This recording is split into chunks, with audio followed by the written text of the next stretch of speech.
எவ்வளோதான் எனக்கு பெரிய பிள்ளைங்கள ஒரு பக்கம் இருந்தாலும், முன்ஜென்ம தொடர்பு இருந்தாலும், நான் என்ன ஒரே வாரத்தில் ஒரே வருஷத்துலேயே நான் அதை பிடிச்சேன். 19 வருஷம் நானும் அதுக்குள்ளே பயிற்சி எடுத்துக்கிறேம்மா. இப்போ நான் உனக்கு சொல்கிறது இப்போ சொன்னேன் இல்லையா, இதெல்லாம் எனக்கு தென்படுறதுக்கு 3 வருஷம் தேவைப்பட்டுச்சு. இப்போ சொன்ன நிகழ்வுலாம் தென்படுறதுக்கு எனக்கு 3 வருஷம் தேவைப்பட்டுச்சு. 3 வருஷம் கழிச்சு 36 மாதம் கழிச்சதுக்கப்புறம் தான் இந்த ஒவ்வொரு நிகழ்வுகளும் எனக்குள்ள இதாச்சு. அதுவரை அங்கே தான் இருந்தீங்களா? ஐயாட்ட தான் இருந்தீங்களா? போயிட்டு வருவேன்.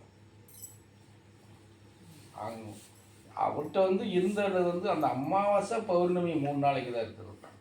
மறுபடியெல்லாம் அதாவது 9 வருஷத்து வரைக்கும் போயிட்டு வந்துட்டு இருந்தோம்.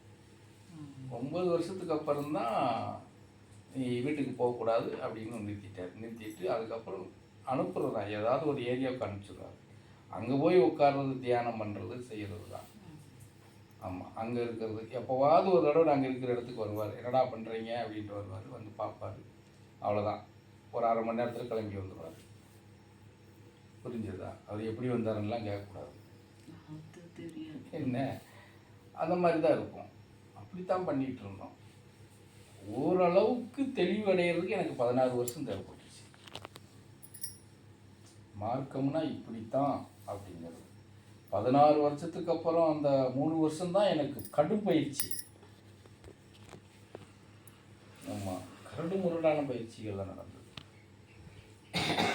அதில் தான் எல்லாம் நிறையா பயந்து ஓடி போயிட்டாங்க. என்னடா இவ்வளவு கரடு முரடா போக வேண்டியிருக்கேன்னு சொல்லி.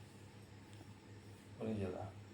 அதனால் அதெல்லாம் ஒரு நீ நினச்சது மாதிரி உட்காந்த உடனே இந்த 4 நாள்லேயே நமக்கு கிடச்சிடும் அப்படின்னு நினச்சின்னா அதெல்லாம் சாத்தியமே இல்லை. வருஷக்கணக்கில் கஷ்டப்படணும். புரிஞ்சதா? இன்னும் நாங்கள் பயிற்சி எடுத்த இடங்கள்லாம் பார்த்தீங்கன்னா குடிக்க தண்ணி இருக்காது.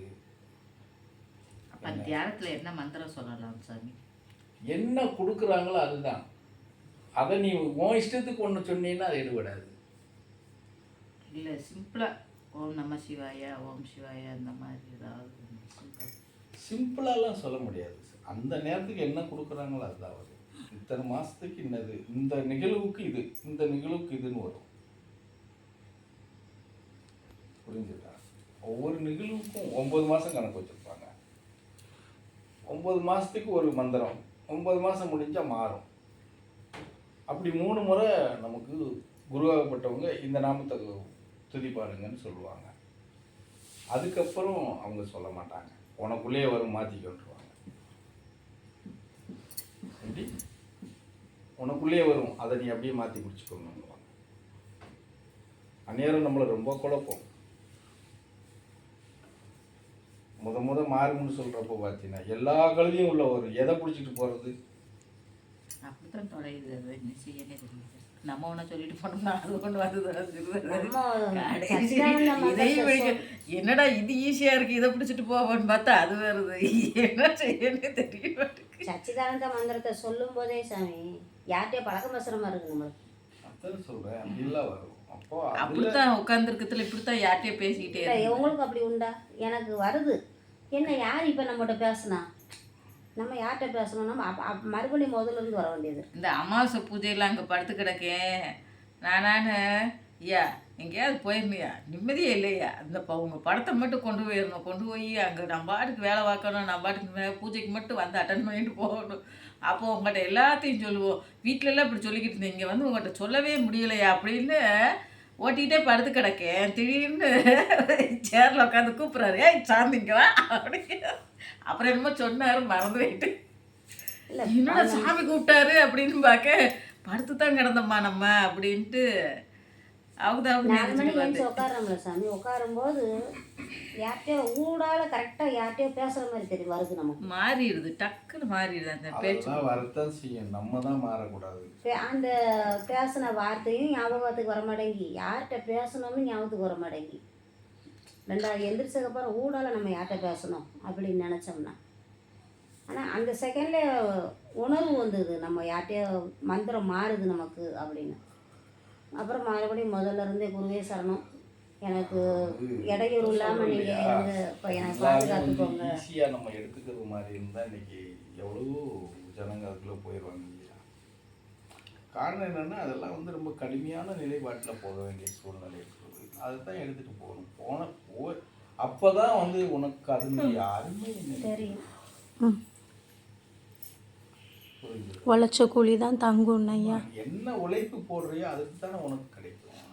அந்த உழைப்புக்கு தகுந்த ஊதியம் தான்.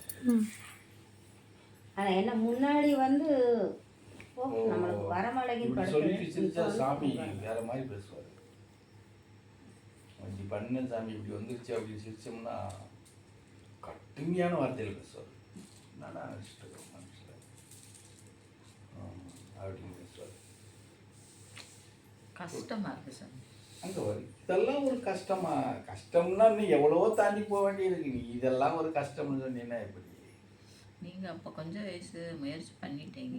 நான் எப்படி என்ன முயற்சி கொஞ்சம் வயசு?